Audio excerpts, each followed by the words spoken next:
अब इसी सीरीज में दो सिलेक्टेड क्वेश्चंस और देखिए। क्वेश्चन है किसी वस्तु की 15% 20% की दो क्रमवार मूल्यवर्धियां किस एकमात्र मूल्यवर्धी के बराबर हैं। और ये इस सीरीज में क्वेश्चन हमारा 5th है और ये जो है ना क्वेश्चन 6th है।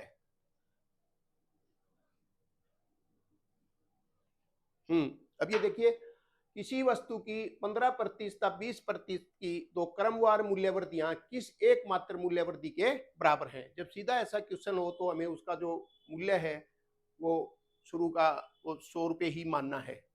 तो मान लिया जो इसका मूल्य है 100 रुपये,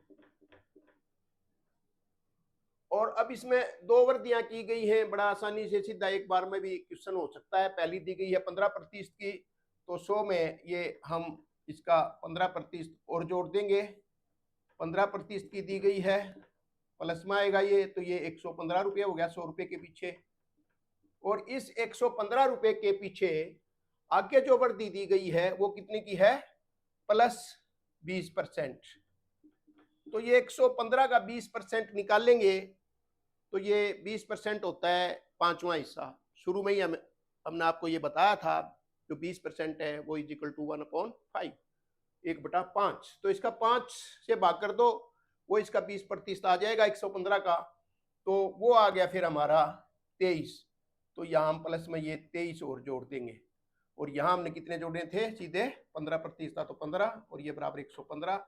और 115 में जब 23 जोड़ेंगे तो ये सीधा हमारा आ जाएगा 138।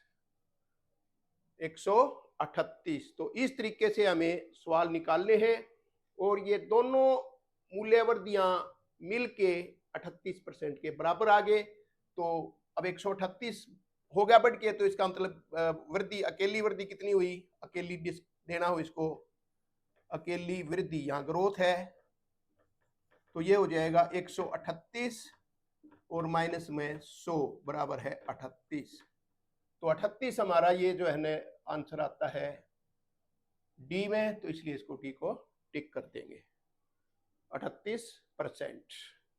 अब नेक्स्ट क्वेश्चन करते हैं।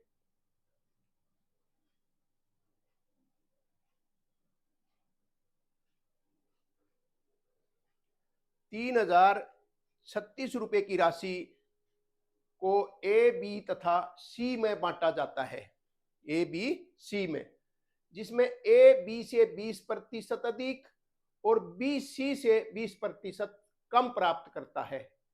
इस राशि में सी का हिस्सा याद करो। तो हम इसमें एक आदमी की मान लेंगे। ये आ गया जैसे कि भाई ए बी से 20% अधिक और बी सी से 20% कनेक्टेड है, बी सी से 20% कम प्राप्त करता है। तो अब सबसे पहले सी का मान लिया, यहाँ सी का मान लिया, ये बी है और ये ए है। सी का कितना मान लिया, 100। अब बी उसका 20% कम है, तो 100 में से 20 घट गया, तो ये हमारा कितना आ गया, 80 सीधा। अब ए फिर बी का 20% अधिक है। अब अधिक करेंगे तो कितना हो गया, 80 का भाई 20% निकाल लो, फिर इसमें जोड़ो, या हम सीधा 80 का 120% कर सकते हैं।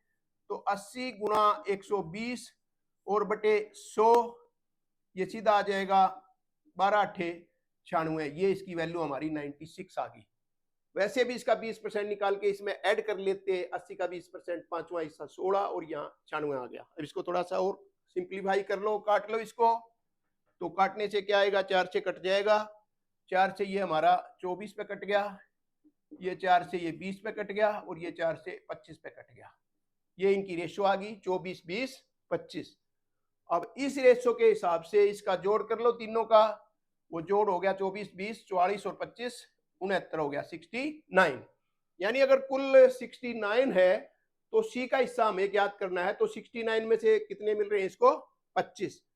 तो ये आगे कर लेंगे, सी का हिस्सा हो गया 25 और बटे 69 और इंटू में ये कितने की राशि है, 3036 की।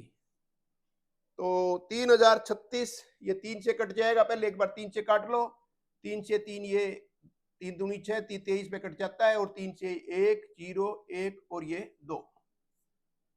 अब 23 से कट सकता है ये सीधे का सीधा, 23 से काटेंगे तो ये हमारा 23 चौका कितना होता है 92, और फिर 9 बच गए, और फिर ये 4 पे फिर कट जाएगा, 23 चौके 92।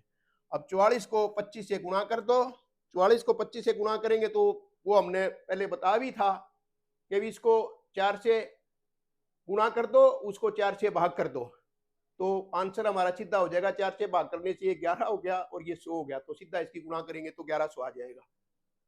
कितना आ गया 1100। वैसे भी कर लो, कोई दिक्कत नहीं, वैसे करना चाहे वैसे कर लो। 25 से करो, 25 चौके 100, कितने बच गए 10, और 25 के 100 और 10 110, तो इसका आंसर हमारा 1100 रुपये आ गया। यानी सी का हिस्सा 1100 रुपये है, तो ये हमारा बी ऑप्शन में आंसर है, तो ये बी ऑप्शन हमारा आ गया है। तो बहुत अच्छे से ये बातें आपको बताई जा रही हैं और उम्मीद है कि आप बहुत अच्छे से इनको समझ रहे होंगे।